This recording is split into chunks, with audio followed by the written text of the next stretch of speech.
Salut les amis et bienvenue encore une fois sur notre chaîne. C'est Dr Antoine Yonge, votre coach en entrepreneuriat, recherche et conseil. Et dans cette vidéo, je vais vous présenter notre méthode de classification qu'on appelle en anglais Can Nearest Neighbors, ou si j'essaie de traduire en français, les cas voisins proches. Alors, le principe de fonctionnement de cette méthode consiste à classer les points dans différents groupes selon que les distances qui les séparent sont proches. Et puis alors, la méthode va classer les nouvelles observations dans chaque groupe en fonction de la distance qui sépare selon le groupe où le point est proche. Donc, si j'essaie de vous montrer, alors, supposons que dans les données d'entraînement que vous avez présentées à votre algorithme, la machine a séparé, a essayé de faire des groupes. Et ici, par exemple, supposons que c'est le premier groupe. Ça, ces points-là constituent le deuxième groupe. Alors, pour pouvoir classer le point qui va se présenter ou les nouvelles données, la machine va essayer de projeter ou de calculer la distance qui sépare ces points. Donc, la machine va essayer de calculer la distance qui sépare ces points. Et alors, elle va classer ce point dans le groupe où il est proche. Si, par exemple, la distance qui sépare ce point et les points considérés elle est petite ici, dans cette partie, alors elle va classer ce point ici. Si, par exemple, si jamais, supposons que le point était ici,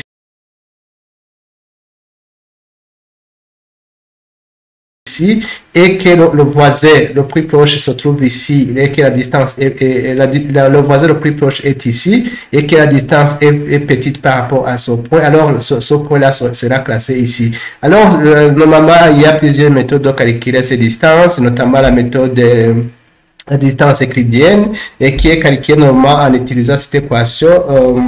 Voilà l'équation qui permet normalement de calculer la distance entre deux points. Donc voilà, c'est la racine carrée de x1 moins x0 au carré plus y1 moins y0 au carré, et le tout, vous voyez qu'on va faire la racine carrée. Ça, c'est la distance euclidienne. Donc voilà, si je vous montre un petit exemple, si vous avez par exemple si le point que nous venons de voir ici dans cet exemple, si vous avez par exemple l'abscisse ici, vous avez par exemple un chiffre pareil, un chiffre donné, ici le donné c'est la même chose, ici c'est le deuxième point par exemple. Pour calculer la distance qui sépare ce point là et celui-ci, ça veut dire qu'on va prendre ici moins ça au carré, plus ça, d'accord, c'était donné là, moins ça au carré, et puis alors le tout, on va faire la racine carrée. Donc voilà, c'est comme ça que la machine va raisonner pour pouvoir classer un point, selon que ce point est proche de celui-ci ou de cette catégorie ou bien de cette catégorie. Alors, il y a justement plusieurs méthodes qui peuvent être utilisées. Ici, par exemple, je vous donne un exemple. Ici, par exemple, ici, le point A, ici, que vous voyez, avec, pour l'abscisse, c'était 5. Si, par exemple, ici, c'était 5. Et comme on le donnait ici, si le donné était 7. Et puis, le point B, qu'on est en train de classer, celui-ci par exemple avec pour l'abscisse et on donnait 7 et 10. Alors pour calculer la distance qui sépare les deux points, alors on va prendre 5, plutôt 7 ici, moins 5 qui est ici, au carré, plus 10 que vous voyez ici, moins 7, le tout au carré, mais alors on va faire la racine carrée. Donc c'est comme ça que on calcule la distance euclidienne, quand la distance qui sépare ces deux points serait ça. Alors il y a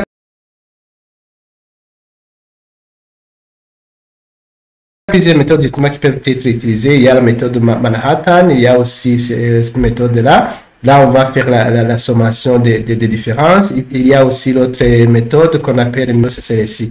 Alors voilà les amis, voilà c'est...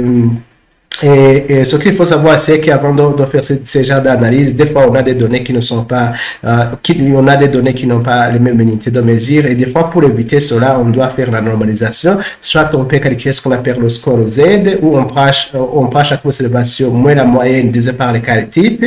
Et puis pour le cas d'une autre méthode, ce qu'on appelle la méthode min-max, on va prendre chaque observation ou chaque valeur moins la valeur minimale divisé par l'étendue. C'est-à-dire l'étendue, c'est la valeur maximale moins la valeur minimale. Donc voilà alors comment on va faire. Donc voilà comment le logarithme fonctionne. Et puis pour le cas, normalement, on va, pour trouver les voisins qu'il faut considérer, donc on va justement faire la racine carrée des observations et c'est comme ça qu'on trouve le nombre de voisins qu'il faut considérer. Par exemple, si vous avez 150 observations, la racine carrée de 150, et donc pour déterminer justement les voisins qu'il faut considérer, et pour déterminer là où il faut classer, c'est la racine carrée de 150, donc ici vous aurez 12 points. Bon, à peu près ces 12 observations. Alors, voilà pour exécuter notre modèle. Pour faire ce classement en utilisant le KNN, nous avons besoin de cette librairie-là, librairie Caret, donc qu'il faut justement appeler, qu'il faut appeler dans l'environnement de travail, si vous l'avez installé. Si vous n'avez pas installé ça, alors vous aurez besoin de pouvoir installer cette librairie. Alors, on travaille toujours sur la même base de données. Ce sont des données qui sont dans le logiciel, les données ELIS. Donc, on a travaillé sur cette même base de données. Et alors, l'intérêt de travailler sur la même base de données, c'est de pouvoir comparer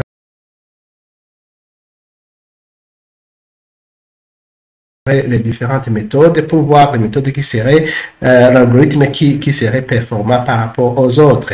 Ici, ces méthodes de classement, je vous rappelle que ces méthodes de classement peuvent être utilisées par exemple pour le credit scoring ou le scoring de crédit. S'il faut calculer la probabilité d'un client de payer ou de ne pas payer ou de donner ses engagements ou pas, on peut alors faire recours à ces algorithmes parce que ces algorithmes permettent de calculer la probabilité de ce client. Alors ici, on a besoin aussi. Donc, ici, je vais appeler cette base de données ELIS. Je peux faire analyser la structure de cette base de données ELIS. Et si j'analyse la structure, justement, vous allez voir que nous avons 150 observations et c'est composé de 5 variables. Ici, les variables prédictrices, ce sont justement, c'est par length, c'est par width, c'est par length, c'est par pedal width. Et la variable d'intérêt, les groupes, les catégories, ce sont les species. Donc, nous cherchons à prédire l'espèce de la fleur en se basant en considérant alors ces différentes mesures. Alors, voilà, on a besoin de cette librairie DPR. C'est juste pour faire la synthèse des données. Donc, voilà, c'est ça que je suis en train de faire. C'est juste pour faire la synthèse. Donc, ici, vous voyez que nous avons 150 observations avec 5 colonnes. Et puis, alors, autre chose, voilà, on nous donne quelques indications. Bon, autre chose qu'il faut faire, c'est de pouvoir, avant de réaliser tout modèle, comme je vous l'ai toujours dit, il faut séparer vos données en données d'entraînement du modèle et en données du test. Parce qu'il faut tester votre modèle si réellement ce modèle peut être utilisé pour faire la prédiction. Alors, ici, je peux juste effacer ici pour que ça soit bien lisible. Alors, ce sont des commandes que nous avons utilisées pour séparer nos données. Ici, on va scinder notre base de données en deux. Nous allons utiliser 70% de données pour entraîner notre modèle et nous allons utiliser 30% pour pouvoir tester notre modèle. Alors ici, je vais juste exécuter ces commandes parce que ce sont toujours les mêmes commandes qu'on a utilisées quand on a fait la régression logistique, la régression multinomiale, l'analyse discriminante linéaire, l'arbre de décision, etc. On a utilisé les mêmes commandes et si vous n'avez pas vu cette vidéo, alors il faut voir cette vidéo. C'est toujours des commandes qui nous permettent de séparer donc les données en données d'entraînement et en données test. Alors ici, comme vous voyez, pour le cas d'entraînement, nous avons 112 observations et pour les données test, nous avons 38 observations. Alors nous allons réaliser notre modèle, mais avant ça, il y a des trains qu'on va faire. Ici, nous allons faire des contrôles. Ici, c'est cette commande-là que je dois exécuter. Ici, pour que le modèle ne change pas, donc ici, on doit faire le set seed. Donc voilà, je vais exécuter la commande. Nous cherchons à prédire les species ou la catégorie de fleurs en fonction des données d'entraînement. Ici, nous indiquons la méthode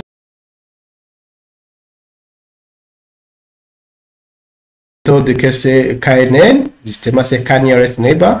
Alors voilà, nous allons ici, c'est pour pouvoir pre-process, c'est pour pouvoir justement standardiser nos données. Comme je l'ai dit, c'est pouvoir standardiser nos données pour que, par exemple, s'il y a des variables aberrantes, n'affectent pas les résultats de notre modèle. Ici, alors, je vais exécuter cette commande.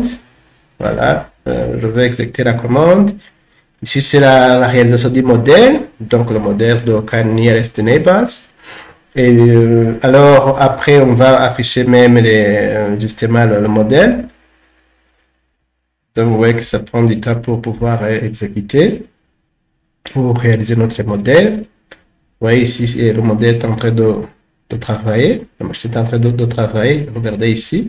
C'est ici que vous voyez que la machine a terminé ou pas. Ici. Voilà, le modèle vient de terminer. Alors, je peux afficher le modèle, le résultat de notre modèle. Donc, voilà, je viens d'afficher le résultat de notre modèle. Ici, on voit qu'on a utilisé accuracy, la précision. Et puis, quand nous regardons ici, nous voyons que nous avons justement utilisé 112 données avec 4 prédicteurs.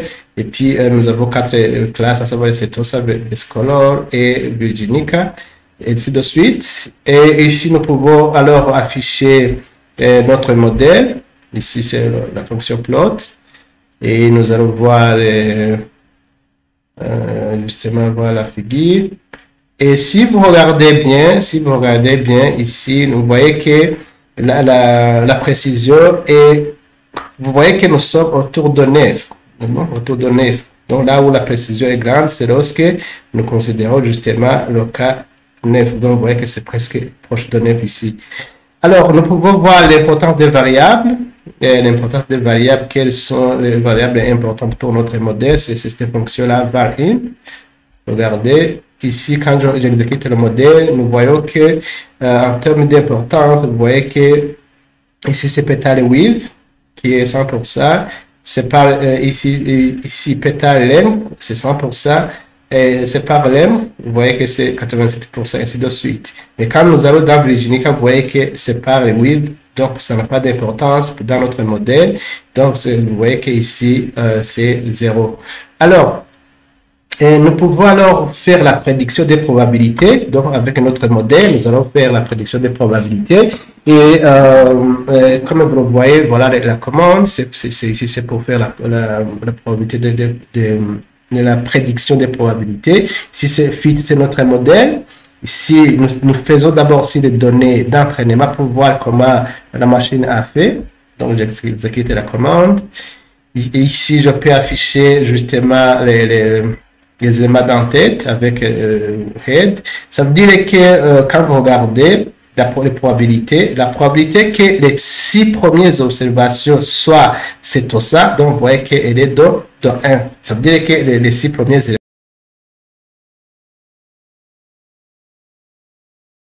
normalement, c'est classé Setosa. Et puis, nous pouvons aussi faire la matrice de confusion pour justement voir la performance de notre modèle. Ici, je vais essayer de réduire un peu ici. Regardez. Ce qui m'intéresse beaucoup plus, c'est cette précision-là. Accuracy. Donc, vous voyez que accuracy, je vais encore une fois réduire. Accuracy, c'est de... je vais supprimer. Pour voir si on peut voir tous les chiffres. Comme ça. Donc voilà. Si vous regardez ici, l'accuracy, donc le modèle, le degré de précision de notre modèle, c'est de 97%. Ici, 0,97%. Alors, si on avait travaillé sans modèle, donc on aurait raison à 0,80. Pardon, si on avait prédit que toutes les frères seront par exemple Setosa ou une autre catégorie, on aurait réseau à 0,42. Donc vous voyez que le modèle est plus performant parce que si on travaille sans modèle, on a réseau à 0,42, mais si on utilise le modèle, on a réseau à hauteur de 97%. Donc voilà, ça c'est la performance de notre modèle. Alors maintenant, voilà, cette fonction Confusion Matrix, c'est une fonction de caret. Donc, par package, le package caret, c'est ça qui nous permet justement de faire la matrice de confusion. Alors, ici, nous pouvons aussi analyser la précision de notre modèle. Ici, voilà, je vais exécuter cette commande. Là, ça c'est prédiction, mais vous voyez que nous faisons la prédiction sur les données d'entraînement. C'est ça que je vais exécuter. Et puis, je vais faire la table de ces prédictions. Alors, vous allez voir la table, comment elle va se présenter. Je vais l'afficher ici, la table. Et regardez dans la table ici, je vais je vais exprimer un peu pour que ça soit bien lisible. Ça, c'est la table où j'affiche les éléments actuels et j'affiche aussi les prédictions. Comme vous le voyez ici, tout ça a été prédit. Donc, la machine a prédit qu'il y a 40 CETOSA, Fredo CETOSA. Donc, c'est correct. Ce sont les bonnes prédictions. Et ici, pour le cadre vesicolore, normalement, la machine a prédit correctement 37, mais vous voyez qu'il y a un qui est ici dans Virginica. Et pour Virginica, la machine a prédit qu'il y a 32, mais vous voyez qu'il y a 2 qui ont été classés dans vesicolore. Donc, ce sont des éléments de prédiction. Les 2 que vous voyez ici et le 1 que vous voyez ici, c'est toujours des éléments de prédiction. Les vraies prédictions, les prédictions correctes sont de 40, donc les éléments diagonales, 37 et 32. Ah, pardon. 32 comme ça. Ce sont les éléments, les prédictions correctes. Alors que les autres, ce sont des prédictions incorrectes. Alors, s'il faut justement calculer, justement vous montrer ce que je viens de vous montrer à travers de la matrice de confusion, c'est juste ça, le 97%. Normalement, c'est ça, les 40 plus 37 plus 32 divisé par le total. Le total, ça veut dire que c'est ça, plus ça, plus ça, plus les 2, plus ça. Donc, voilà. Le taux d'erreur dans ce modèle, justement, c'est 1 moins ça normalement. Donc, ça doit être 0,3. Donc, voilà, le taux d'erreur de notre modèle, c'est 0,03. Puisque le modèle a précisé à 0,97, donc il y a une erreur de 1 moins 0,97, ce qui nous donne justement le 0,03. Alors, si nous travaillons sur les données test, que le modèle n'a pas vu, donc les données qu'on a réservées pour le test, donc nous allons utiliser notre modèle pour faire la prédiction et puis nous allons faire la table jusqu'à ce que nous puissions alors arriver à calculer la précision et le taux d'erreur. Donc vous voyez que ce sont les mêmes commandes, mais juste je remplace les données maintenant puisque nous travaillons sur les données test. Donc je peux exécuter jusqu'à la fin puisque ce sont toujours les mêmes commandes. Donc jusqu'ici. Alors, nous allons voir si réellement le taux d'erreur de mail de 0,03%. Donc, c'est toujours, vous voyez que nous avons toujours 0,3%. En termes de précision, vous voyez que nous avons 0,97. Ici, vous voyez que nous travaillons sur les données que la machine n'a pas vues. Et le taux d'erreur ici, vous voyez que c'est de 0,93. Le taux d'erreur, c'est 0,03 avec une précision de 0,97. Ici, alors, nous pouvons prédire la probabilité. Si vous avez besoin de prédire la probabilité, justement, c'est ça. Toujours avec les données. Vous voyez que nous travaillons sur les données test. Donc, voilà. Toujours les 6 premiers éléments, vous voyez que c'est tout ça. Vous voyez que nous travaillons. Si par exemple, vous êtes en train de calculer la probabilité d'un client qui va payer ou pas, donc vous regardez, donc vous faites ça, vous faites la prédiction de la probabilité. Et aussi, si vous voulez calculer le taux de dépréciation selon IFRS, donc, sur les instruments financiers, justement, c'est ça que vous allez utiliser. Ce sont ces probabilités-là que vous allez utiliser. Ici, on peut utiliser notre modèle de réseau de neurones ou neural network pour comparer, pour voir si réellement on va voir le même résultat. Si je peux exécuter ça directement, ici, j'utilise le réseau de neurones et puis je vais justement faire toujours, vous voyez que je fais la table pour le cas de training et puis je vais faire ça. Et puis, je vais regarder le degré de précision du réseau de neurones. Vous voyez que c'est toujours 0,97. Et aussi, en termes de délai de précision, vous voyez que c'est 0,3. Donc, vous voyez qu'on a le même résultat, que ce soit pour le réseau de neurones et que ce soit pour aussi le cas Nearest Neighbor Model. Donc, voilà, les amis, c'est toujours dans l'optique de vous aider à pouvoir améliorer la façon de prise de décision, dont vous prenez les décisions, que nous vous montrons comment vous pouvez analyser vos données en utilisant les algorithmes les plus avancés de classification. Et alors, si vous avez aimé cette vidéo, n'hésitez pas de la liker, de la partager. Alors, dans la prochaine vidéo, on va faire une autre méthode de classification. Alors, c'est la fin de notre présentation. Merci pour votre visionnage. À la prochaine vidéo. Bye.